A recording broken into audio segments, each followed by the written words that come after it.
Good morning दोस्तों, कैसे हैं आप सभी लोग। मैं उम्मीद करती हूँ आप सभी लोग अच्छे होंगे, स्वस्थ होंगे और अपनी पढ़ाई भी अच्छे से मन लगाकर शिद्दत और ईमानदारी के साथ कर रहे हो। मैं निकिता चौधरी स्वागत करती हूँ आप सभी का हमारे एग्जाम जर्नी परिवार में। आज की इस क्लास में हम लोग कवर करेंगे करंट अफेयर्स के कल तक के 10 इंपॉर्टेंट क्वेश्चंस को मात्र 10 मिनट में। तो शुरू करते हैं अपनी क्लास को, लेकिन उससे पहले मैं आप लोगों को बता दूं कि एनटीपीसी का जो अंडर ग्रेजुएट यानी कि 12th लेवल का जो एग्जाम है, उसके लिए हमारी पहली वन शॉट आ चुकी है हमारे एग्जाम जर्नी के एप्लीकेशन पर। कल 4:15 बजे लाइव सेशन रहा था। जो बच्चे कल नहीं देख पाए वो आज देख लेना, ठीक है। चलो खैर, आज की क्लास को शुरू करते हैं। पहला question, when is national flag day celebrated in India? Bharat में राष्ट्रीय ध्वज दिवस कब मनाया जाता है? तो राष्ट्रीय ध्वज दिवस मनाया जाता है भाई 22 जुलाई को। क्यों 22 जुलाई को? क्योंकि 22 जुलाई को हमारी जो संविधान सभा थी उसने 1947 में जो नेशनल फ्लैग है, जो राष्ट्रीय फ्लैग है, उसको अडॉप्ट किया था। तो हमारे तिरंगे को सम्मानित करने के लिए ये दिन मनाया जाता है। यहाँ पर जो एक question super duper duper important है वो कौन सा है? वो ये है कि आपसे डायरेक्टली पूछ लेगा कि हमारा जो राष्ट्रीय ध्वज है इसका डिजाइन किसने बनाया? इसका डिजाइन बनाया था पिंगाली वेंकैया जी ने। इंपॉर्टेंट नाम, इंपॉर्टेंट क्वेश्चन, याद रखना। चलते हैं अगले क्वेश्चन पर। अगला क्वेश्चन आपसे पूछ रहा है कि which country has recently declared the TRF यानी कि the resistant front a terrorist organisation? हाल ही में किस देश ने द रेसिस्टेंस फ्रंट को आतंकवादी संगठन घोषित किया है? तो ये जो टीआरएफ है इसको आतंकवादी संगठन घोषित कर दिया है यूएसए ने। ये है क्या? जब हमने आर्टिकल 370 हटाया था, मतलब जब जम्मू कश्मीर से उसका स्पेशल स्टेटस 370 आर्टिकल को हटा दिया गया था, तब लश्कर ए तैयबा ने इंटरनेशनल अंतरराष्ट्रीय सैंक्शन से बचने के लिए क्या किया कि भाई ये तो एक टीआरएफ, अपना ही एक संगठन बना दिया टीआरएफ, जिसको कहा ये गया कि भाई ये तो यहाँ के जो लोग हैं, कश्मीरी लोग हैं, उन्होंने विद्रोह करने के लिए, उन्होंने रेसिस्ट करने के लिए इस फैसले को, ये संस्था बनाई है। हालांकि वो क्या था? टीआरएफ जो था लश्कर ए तैयबा का ही एक पार्ट है। तो अब हुआ क्या? अब यूएसए ने इसको मान लिया कि ये एक टेररिस्ट ऑर्गेनाइजेशन है, एक आतंकवादी संगठन है। बात की जाए यहाँ पर यूएसए के बारे में, कैपिटल क्या है? वॉशिंगटन डीसी है। प्रेसिडेंट कौन है? यहाँ के डोनाल्ड ट्रंप, है ना, कौन नहीं जानता इनके बारे में। चलो, वाइस प्रेसिडेंट कौन है? JD Vance. अगला question, where was the national standards for civil services training institute 2.0 launched recently? हाल ही में सिविल सेवा प्रशिक्षण संस्थानों के लिए राष्ट्रीय मानक 2.0 का शुभारंभ कहाँ हुआ? तो ये शुभारंभ हुआ कहाँ है? सिविल सर्विसेज की ट्रेनिंग के लिए दिल्ली में। किसके द्वारा किया गया? तो डॉक्टर जितेंद्र सिंह के द्वारा इसको लॉन्च किया गया। अगला question, which bank has recently pulled out of the net zero banking alliance NZBA? हाल ही में कौन सा bank net zero banking alliance से बाहर निकल गया? तो पहले देख लेते हैं कौन सा बैंक है, फिर देखेंगे कि ये जो NZBA है ये है क्या।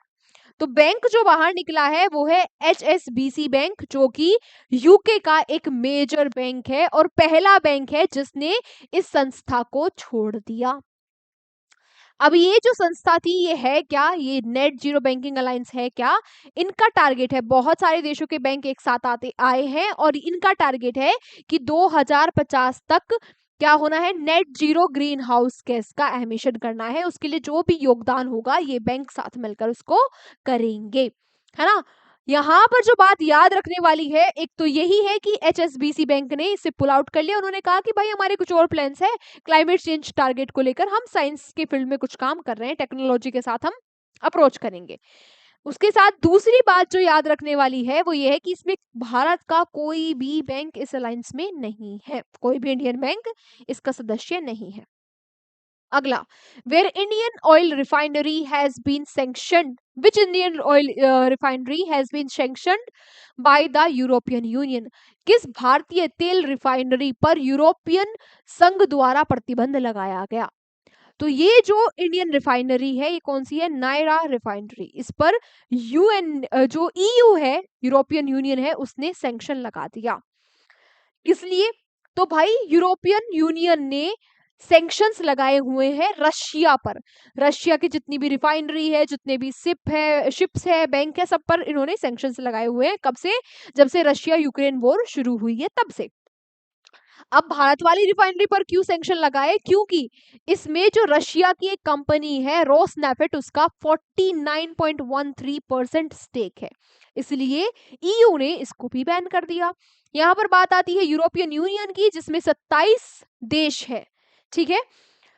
वैसे तो ये वर्ल्ड की पॉपुलेशन का 5.5% ही है ना, जितने भारत के एक एक राज्य उतना वहां पर एक पूरा देश, लेकिन ये वर्ल्ड की जीडीपी में 14 से 17% तक कंट्रीब्यूट करता है। इसकी स्थापना 1993 में हुई थी, किससे, मैस्ट्रिक्ट जो ट्रीटी है उसके तहत इसकी स्थापना हुई थी। सबसे बड़ा देश, इन 27 देशों में सबसे बड़ा देश कौन सा है, फ्रांस है। अभी हाल ही में नया देश जिसने ज्वाइन किया ईयू को, वो कौन सा है, क्रोएशिया है, 2013 में ज्वाइन किया था, और 2020 में यूके ने यूरोपियन यूनियन को छोड़ दिया था, ब्रेग्जिट कर दिया था, ठीक है। चलो ये सारी बातें ईयू के बारे में इंपॉर्टेंट है, हो सकता है कि ये चर्चाओं में है तो यहाँ से कुछ और क्वेश्चन पूछ ले, डायरेक्ट क्वेश्चन ना पूछ के। तो जितने भी मैंने आपको फैक्ट्स बताए उनको भी आप नोट डाउन कर लेना अपने नोट्स में। अगला क्वेश्चन पूछ रहा है कि which country was officially declare free from trachoma by the World Health Organization in July 2025। किस देश को जुलाई 2025 में WHO द्वारा आधिकारिक तौर पर ट्रोकोमा मुक्त घोषित किया गया? कौन सा देश है ये, सेनेगल है, ठीक है। ये है क्या, ट्रोकोमा है क्या, ये आंखों में होने वाला एक इन्फेक्शन है, आंखों में होने वाली एक बीमारी है, ठीक है, जो कॉन्टेंजिनियस है, यानी कि जो संक्रामक है, एक दूसरे में लग सकती है, और ये एक बड़ा कारण है अंधे होने का वर्ल्ड वाइड। अब जो ये सेनेगल है, ये नोवा अफ्रीकन कंट्री है जो इससे मुक्त हो चुका है। डब्ल्यूएचओ ने भी कह दिया कि भाई आप इस बीमारी से मुक्त हो गए हो। ये जो बीमारी है ट्रोकोमा, ये किसकी वजह से होती है, कैलेमाइडिया ट्रोकोमिस की वजह से ये बीमारी होती है, ठीक है। यहाँ पे बात आई सेनेगल की, सेनेगल की कैपिटल है डाकर, और यहाँ के प्राइम मिनिस्टर है ओसुमाने सोनको, ठीक है। यहाँ पर क्वेश्चन फॉर यू भी आज मुझे आपका दिखाई दे रहा है। क्वेश्चन फॉर यू मतलब जिसका आंसर आप मुझे कमेंट बॉक्स में करते हो। क्वेश्चन फॉर यू क्या रहेगा, समझ ही गए होंगे सब बच्चे, जो नए बच्चे हैं उनके लिए मैं बता दूं, आज आपको WHO के बारे में बताना है कि WHO क्या है, इसकी स्थापना कब हुई, हेडक्वार्टर्स कहाँ है, और इसके DG कौन है, डायरेक्टर जनरल कौन है। सभी आंसर आप मुझे कमेंट बॉक्स में दे देना। जो भी बच्चे सही आंसर देंगे उनके कमेंट को मैं हार्ट दे दूंगी, ठीक है, ताकि बाकी बच्चों को भी समझ में आ जाए कि भाई ये अच्छे बच्चे हैं, ये अच्छे से आंसर करते हैं, हर क्वेश्चन फॉर यू का आंसर ये करते हैं। अगला question, where was India's first international movement to unite nations conference 2025 held recently? हाल ही में भारत का अंतरराष्ट्रीय राष्ट्रीय संघ आंदोलन सम्मेलन 2025 का आयोजन कहाँ पर किया गया? तो इसका आयोजन किया गया नोएडा में। ये क्या है, एक कॉन्फ्रेंस है, इंटरनेशनल कॉन्फ्रेंस है, जिसको स्टूडेंट्स के द्वारा रन किया जाता है। अलग अलग देशों के स्टूडेंट्स इसमें एक साथ आते हैं। ये कॉन्फ्रेंस है, जैसे यूएन की कॉन्फ्रेंस होती है उसी तरीके से ये भारत की एक कॉन्फ्रेंस है, ठीक है। इसमें पार्टिसिपेट करते हैं 13 से 19 वर्ष के जो छात्र हैं वो।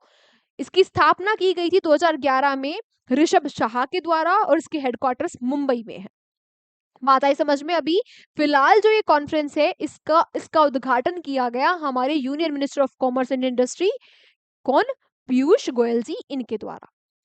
नेक्स्ट क्वेश्चन पूछ रहा है कि the book title believers dilemma Vajpayee and Hindu rights path to power has been written by whom? ये जो किताब है इसके ऑथर कौन है, ये किताब किसके द्वारा लिखी गई, आपसे ये पूछ रहा है। तो इस किताब को लिखा अभिषेक चौधरी जी ने।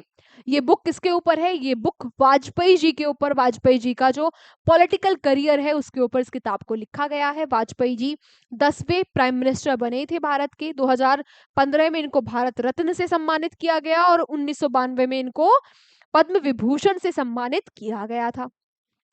सेकेंड लास्ट क्वेश्चन आज का पूछ रहा है कि recently ASI has declare Lungphun Ropui of which state as monument of national importance. हाल ही में जो ASI है इसने किस राज्य के लुंगफुन रोपुई को राष्ट्रीय महत्व का स्मारक घोषित किया है। ASI क्या है उसके बारे में भी जानेंगे, पहले देख लेते हैं कि ये स्मारक है कहाँ का। ये स्मारक है मिजोरम का। मिजोरम का ये दूसरा मेगालिथिक एज वाला यानी कि मेगालिथिक एज वाला ये दूसरा महापाषाण काल वाला ये दूसरा स्मारक है जिसको ASI ने रिकॉग्नाइज किया है। पहला कौन सा था? पहला था वांगछिया में स्थित कवछुआ रोपुई, और दूसरा कौन सा है? दूसरा है ये रोपुई है, ये भी लुंगफुन रोपुई। ठीक है। ASI के बारे में बात की जाए तो ASI क्या है? आर्कियोलॉजिकल सर्वे ऑफ इंडिया, जिसकी स्थापना 1861 में हुई थी। इसके जो फिलहाल करंट में DG यानी कि डायरेक्टर जनरल है, ये कौन है? यदुबीर सिंह रावत। फर्स्ट इसके डायरेक्टर जनरल कौन थे? अलेक्जेंडर कनिंघम, जिनको फादर ऑफ इंडियन आर्कियोलॉजी भी कहा जाता है। नेक्स्ट, और आज का अंतिम क्वेश्चन आपसे पूछ रहा है कि who has recently approved the one road one day scheme. हाल ही में किसने एक सड़क एक दिन योजना को मंजूरी दे दी है? ये मंजूरी दे दी है दिल्ली सरकार ने। है क्या ये कि हर एक दिन एक रोड की सफाई की जाएगी, उस पे जो स्ट्रीट लाइट्स जो लगी हुई हैं उनको ठीक किया जाएगा, उनको रिपेयर किया जाएगा, है ना, उस सड़क को साफ किया जाएगा, उस पे जो अवैध कब्जा जो इंक्रोचमेंट हो रखा है उसको हटाया जाएगा। एक दिन एक सड़क। कहाँ पर लॉन्च हुआ? दिल्ली में। दिल्ली की कैपिटल न्यू दिल्ली। यहाँ के CM कौन है? रेखा गुप्ता। और LG यानी कि लेफ्टिनेंट गवर्नर। लेफ्टिनेंट गवर्नर क्यों? क्योंकि दिल्ली यूनियन टेरिटरी है ना, और यूनियन टेरिटरी में गवर्नर की जगह कौन होते हैं? Lieutenant governor. कौन है? विनय कुमार सक्सेना, LG, है ना। ठीक है, चलो आज की क्लास हमारी यहीं तक थी। अब आप सभी लोगों से मुलाकात होगी अगली क्लास में। तब तक आप लोग यूं ही हंसते रहिए, मुस्कुराते रहिए और देखते रहिए एग्जाम जर्नी। इसकी PDF आपको मिल जाएगी हमारे एग्जाम जर्नी के एप्लीकेशन और टेलीग्राम चैनल दोनों ही जगह।